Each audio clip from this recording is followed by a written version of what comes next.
Jangan lupa like, komen, dan subscribe channel YouTube TVRI Bengkulu dan nyalakan lonceng notifikasinya.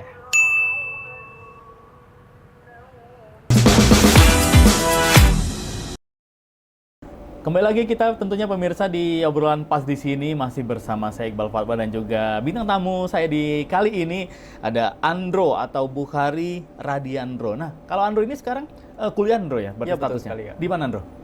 Berkuliah di Universitas Bengkulu, Fakultas Hukum, Kak. Oke, wah ini calon-calon bisa saja notaris misalnya, Amin. atau juga calon-calon jaksa ya, hakim. hakim. Wah luar biasa sekali. Jadi bisa berkesinambungan berarti dong pada Ya, betul saat sekali. nanti menjadi duta wisata, terus juga nanti terwujud menjadi seorang jaksa, ada permasalahan seputar objek wisata, Andro bisa paham betul gimana Ya, betul sekali. permasalahan yang ada di Provinsi Bengkulu ini. Nah, kita kembali lagi obrolan kita, Andro. Kalau ada teman-teman yang ngomong, Andro, jadilah Andro. Nggak capek apa Andro gitu? Iya. Untuk ya beraktivitas ke masyarakat misalnya terhadap mempromosikan wisata.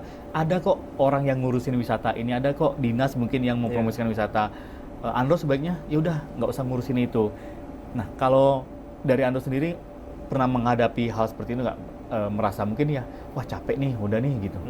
Oh tentu, Kak. Jadi waktu sebelum berangkat ke ajang nasional ini, Kak, sebenarnya itu sempat ingin berhenti, Kak. Capek ah, mending kuliah aja. Pernah itu tersintat atau terlintas di hati Andro itu, Kak. Tetapi Andro kembali berpikir, kalau bukan Andro yang mulai bergerak sekarang, rekan-rekan Andro dan teman-teman Andro bakal nggak tahu nih terkait pariwisata dan budaya yang ada di Provinsi Bengkulu. Dan juga Provinsi Bengkulu apabila tidak diperkenalkan dari sekarang, itu akan lupa oleh provinsi lain. Seperti yang saya katakan tadi, ada beberapa provinsi dari luar pulau kita, itu nggak tahu keberadaan provinsi kita itu berada di mana, Kak. Oke, jangan sampai nanti 10 tahun kemudian Iya. malah makin hilang, malah makin luar biasa. Oh, Bengkulu yang dekat Papua ya. Iya, jauh banget itu. Kalau sekarang kan masih seputaran Sulawesi, Iya. Kalimantan. Nanti pelan-pelan, oh dari Papua ya. Gesernya jauh ya, Kak. Kesannya jauh Bengkulu itu. Padahal Bengkulu itu ya dari Jakarta pun sendiri kita kurang lebih hanya 50 menit Iya. gitu melalui pesawat terbang. Kalau jalan kaki lumayan 1 minggu Indro ya. Iya. Nah, kalau dari Andro sendiri, tempat objek wisata favorit Indro. Kalau Oke. ditanya, kalau seorang Andro ini kalau berwisata yang tempat favoritnya ada di mana Indro? Oke, karena Andro sangat suka akan sejarah. Mulai dari SMA, Andro sudah mempelajari sejarah, Kak. Baik itu sejarah di daerah, baik sejarah yang ada di kejadian di masa lampau. Dan tentunya Andro sangat suka dengan destinasi wisata sejarah seperti Rumah Pengasihan Bung Karno, Kak. Yang dimana Pak Soekarno ini tentunya Bapak Proklamator sekaligus Presiden pertama yang ada di Indonesia ini, Kak. Iya. Dari bekas rumah beliau ini membuktikan bahwa perjuangan beliau dalam memperjuangkan kemerdekaan Indonesia ini tidak main-main, Kak. Betul. Iya, betul sih. Oke. Selain itu seperti adanya Benteng Marlboro yang merupakan benteng terbesar se-Asia Tenggara. Dan faktanya tidak hanya Benteng Marlboro itu bukan benteng pertama di Bengkulu, Kak. Oh, Iya, benteng pertama di Provinsi Bengkulu itu Benteng York namanya. Oke, ada di mana itu Indro? Nggak jauh dari rumah saya, Kak. Oh, oke. Iya. Justru itu adalah benteng pertama. Iya. Ternyata bukan benteng Marlboro. Bukan, Kak. Yang pertama itu Benteng York. Itu bukti bahwa perjuangan masyarakat Provinsi Bengkulu melawan pemerintah Belanda pada saat itu. Oke, dan ini kan kalau untuk wisata sejarah mungkin juga anak-anak muda apalagi ya. Iya. Waduh, paling ngebosenin. Kalau harus berwisata sejarah maunya ya ke sungai misalnya, mandi-mandi, atau juga ke pantai, atau juga ke gunung, mendaki gunung Iya, gitu. iya. Nah, kalau dari Andro sendiri untuk meningkatkan nih minat dari anak-anak muda terhadap wisata sejarah nih, Andro. Oke, Kak. Kalau untuk meningkatkan ketertarikan anak muda terkait destinasi wisata sejarah itu sendiri, tentunya dengan Andro dulu yang berwisata, maka Andro juga yang memperkenalkan kepada mereka melalui video-video kreatif dan berkolaborasi dengan duta-duta seprovinsi Bengkulu. Oke, jadi Andro datang dulu tahu Iya. nih, oh ternyata di benteng itu bukan hanya bisa berwisata sejarah, tapi kita bisa juga foto-foto Iya, dan betul lain-lain gitu ya. Percuma dong kalau Andro memperkenalkan, tapi Andro belum datang ke tempat itu, Kak. Giliran ditanya cara ke sana gimana? Waduh, Nggak tahu. bisa terbang. Iya.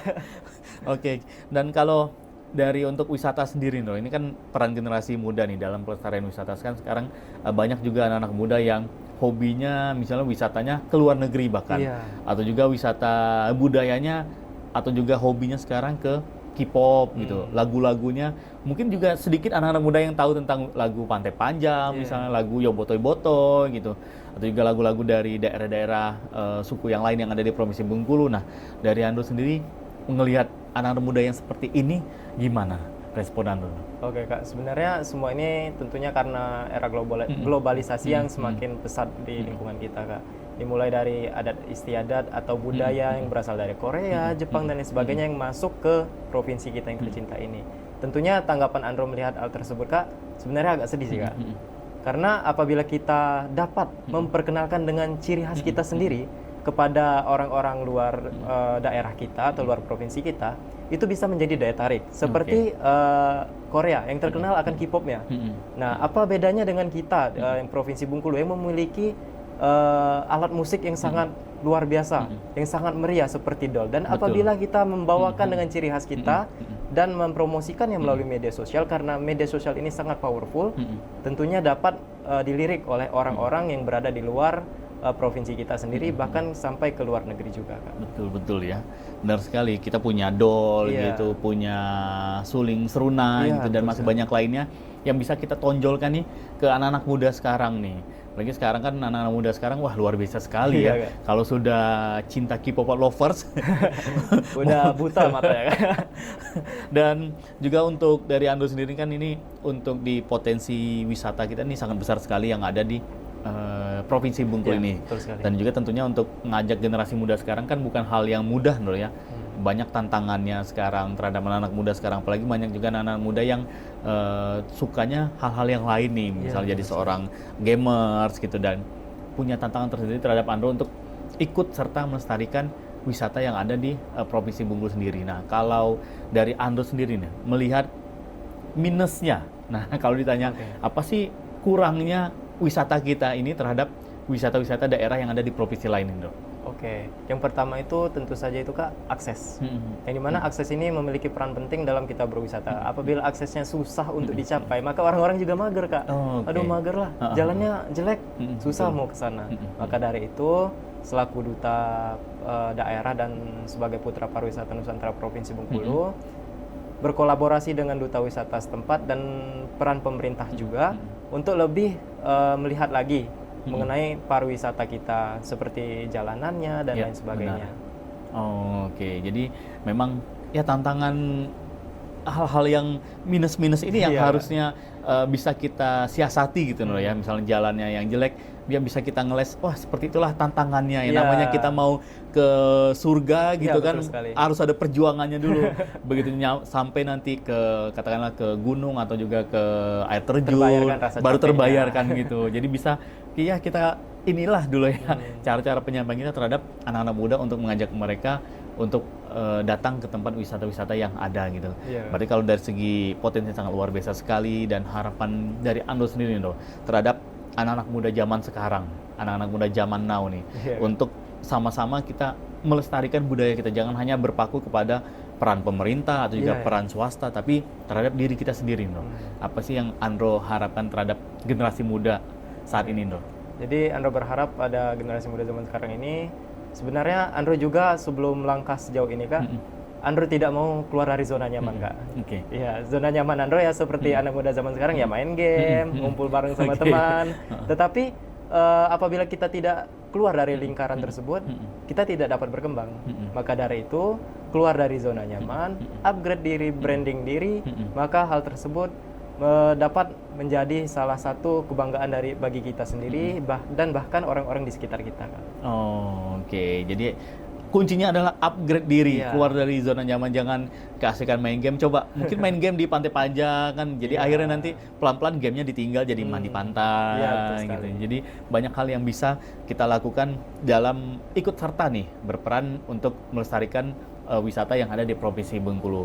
Jangan hanya menunggu dari pihak-pihak tertentu saja ya. Jadi semuanya harus aktif gitu Nur ya. Betul sekali. Nah, kalau untuk Andro sendiri nih yang diinginkan nih dari Bengkulu sendiri, mungkin dari objek-objek wisata yang ada biar semakin terkenal, mungkin dari Andro punya gagasan nih sebagai anak muda, mau diapakan sih untuk objek wisata kita yang ada di Provinsi Bengkulu ini?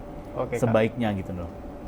Kalau sebaiknya itu Kak, tentunya dari permasalahan yang pertama itu tadi Kak, yaitu akses menuju ke sana. Dan yang kedua itu Kak, harapan Andro untuk provinsi kita yang tercinta ini tentunya para anak muda dapat mengoptimalkan potensi diri mereka Kak. Untuk mendukung program pemerintah Indonesia Emas 2045, seharusnya kita juga sadar akan peran kita sebagai generasi muda harus ikut serta dalam mewujudkan program pemerintah itu dengan cara itu tadi, keluar dari zona nyaman. Oke, betul sekali. Nah, kalau dari Andro ini pemilihan kemarin setelah selesai ada tugas-tugas khusus atau Andro buat sendiri nih, Bro? Mungkin ada tugas-tugasnya setelah pulang dari pemilihan nasional, pulang ke daerah masing-masing, punya tugas yang diemban. Ya, betul sekali Kak. Jadi kami itu kan Kak sesuai dengan hasil yang kami capai. Andro mendapat predikat Putra Teh dan yang lainnya juga mendapatkan hal-hal yang berbeda. Ada juga Putra Kopi dan lain sebagainya Kak. Maka dari itu tugas Andro sendiri juga memperkenalkan sektor teh yang ada di Indonesia kepada orang-orang luar Kak. Bahkan masyarakat kita sendiri. Seperti apa kualitas teh kita dan lain sebagainya. Selain itu juga Andro juga harus berperan aktif untuk mempromosikan dan selalu memperkenalkan mengenai pariwisata dan budaya yang ada di Provinsi Bengkulu. Oke, luar biasa sekali nih obrolan kita di siang hari ini. Tapi tanpa terasa nih, Andro, kita harus berpisah di obrolan kita di siang hari ini. Dan tentunya sukses terus untuk Andro dan juga terima kasih banyak sudah mengajak anak-anak muda untuk aktif dalam melestarikan wisata yang ada di Provinsi Bengkulu ini. Sehat-sehat terus untuk Andro. Amin. Dan pemirsa Opini, tanpa terasa kita harus berpisah di episode kali ini. Saya Iqbal Fatwa mengucapkan terima kasih banyak. Dan jangan lupa tonton terus Opini, obrolan pas di sini hanya di TVRI Bengkulu. Wassalamualaikum warahmatullahi wabarakatuh. Sampai jumpa.